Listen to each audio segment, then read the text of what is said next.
สบายดีเนาะสบายดีพ่อแม่พี่น้องเนาะหรือว่า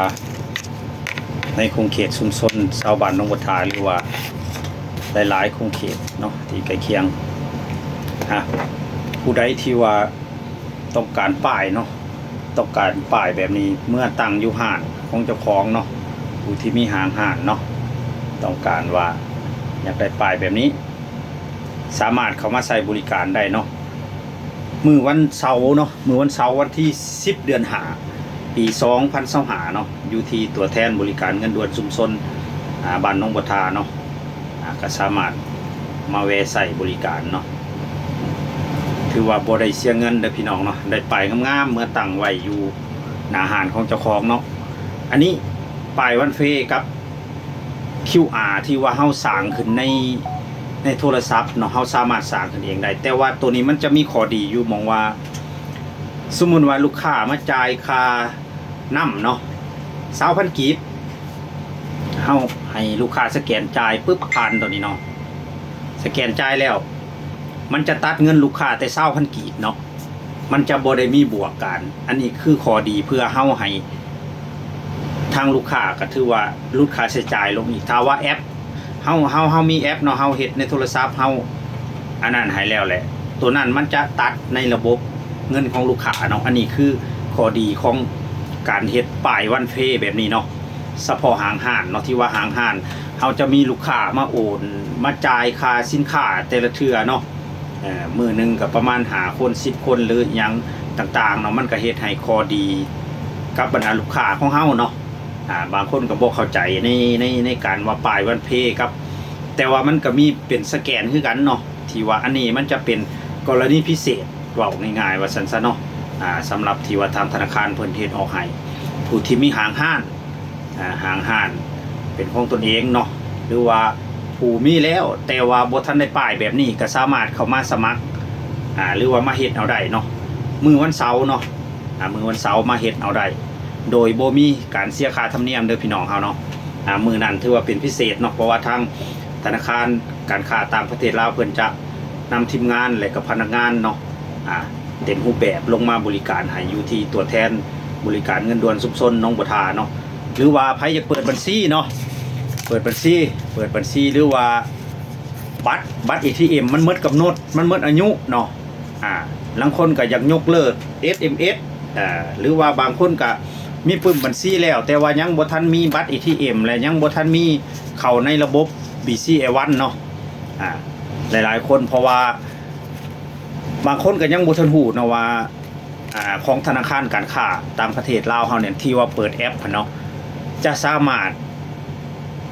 แลกหรือว่าซื้อขายเงินตราต่างประเทศผ่านระบบมือถือได้เนาะอันนี้บางคนหลายคนก็อาจจะบ่ฮู้เนาะเพราะว่าในแอปเพิ่นพัฒนาเนาะเพิ่นพัฒนาหลายแล้วบางคนก็มีแต่กีบเนาะที่เคยเปิดแล้วก็มีความยุ่งยากบ่อยากเข้าไปในหน่วยก็สามารถเข้ามาเพิ่มมีแต่กีบเนาะแล้วก็มาเพิ่มเป็นบาทบางคนก็มีแต่บาทมาเพิ่มเป็นกีบตื้มอีกก็ได้เนาะในมื้อวันเสาร์เนาะเดี๋ยวนี้อีกภาคส่วนหนึ่งเพราะว่าพี่น้องที่เคยฝากมาจากเมืองนอกเนาะจะบ่สามารถรับเงินเหรียญได้ถ้าว่าบ่มีปึ้มบัญชีหรือว่าบ่มีบัญชีเป็นเจ้าของตนเองนะอยู่ในธนาคารการค้าสมมุติว่าพี่น้องฝากมาซื้อเท่ากอเนาะแต่ว่าเท่ากอบ่มีบัญชีเป็นเงินเหรียญทางธนาคารหรือว่าตัวแทนเพิ่นจะจ่ายเป็นแต่เงินกีบเนาะตัวนี้บัดนี้ถ้าว่า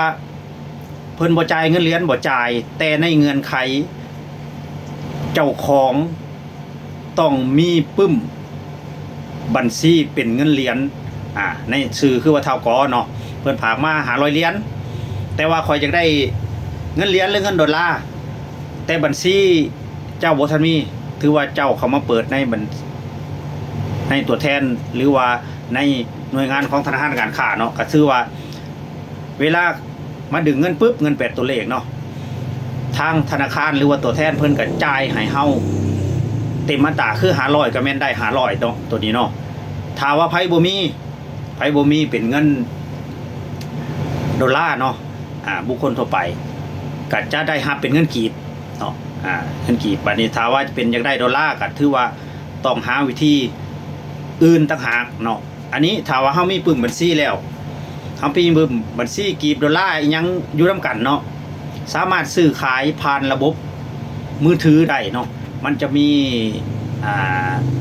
ในระบบการซื้อขายเนาะแต่ว่าถามว่าไผมีแล้วบ่ท่านเข้าใจก็แม่นว่าได้เข้ามา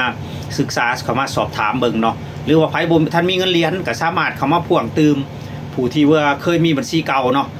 คอยเดี๋ยวนี้คอยมีแล้วเนาะกีบเนาะบางคนก็อยากเพิ่มบาทแต่บ่จะขึ้นเขาเมื่อน้ำหน่วยเนาะหรือว่าคนทำมันยุ่งยากก็สามารถเข้ามาติดต่อพัวพันหรือว่ามาเพิ่มได้ในมื้อวันเสาร์เนาะที่10เดือน2025ที่จะมาถึงนี่เนาะถือว่าเข้ามามีแต่ผู้จะเปิดใหม่ก็ถือว่านำเอกสารเนาะคือบัตรประชาชนหรือว่าสมโนครัวเข้ามาหรือว่าพาสปอร์ตเนาะอีกพาสงฆ์ก็แม่นว่าบัตรสุดที่สงฆ์เนาะก็สามารถมาเปิดได้อายุ15ปีขึ้นเมื่อบัดนี้บางคนมีลูกหลานที่บ่ทันฮอด15ปีเนาะแต่ว่าอยากเปิดอยากเปิดให้ลูกผู้นั้นต้องมีพ่อมีแม่เคยเปิดบัญชีผ่านแอปธนาคารแล้วก็สามารถนำลูกหลานของตนเองเข้ามาเปิดได้เนาะเข้ามาเปิดแอปผ่านมือถือได้เนาะแต่ว่าบนพื้นฐานพ่อหรือแม่ผู้ค้ำประกันนั้นต้องมีบัญชีหรือว่าแอปของธนาคารการค้าต่างประเทศลาวเนาะอันนี้ก็ให้เข้าใจบางที่ก็ลูกเต้าอายุบ่ทันฮอด15แต่ว่ามีการค้าขายออนไลน์เนาะอยากสามารถนำใช้บัญชีของตนเองอันนี้ก็สามารถเข้ามาติดต่อผู้พันหรือว่ามาสอบถามรายละเอียดได้เนาะเอาเนาะถือว่ามื้อวันเสาร์เนาะมื้อวันเสาร์ที่10เดือน2025ที่จะมาถึงนี่เนาะถือว่าเป็นโอกาสดีจะมีการเปิดบุตรหรือว่าแก้ไขปัญหาบัตร ATM ต่างๆเนาะมันที่ว่ามันเมินกำหนดบ่อยากขึ้นบ่มีเวลาขึ้นก็สามารถมาได้เนาะพี่น้องเฮาขอขอบใจเนาะ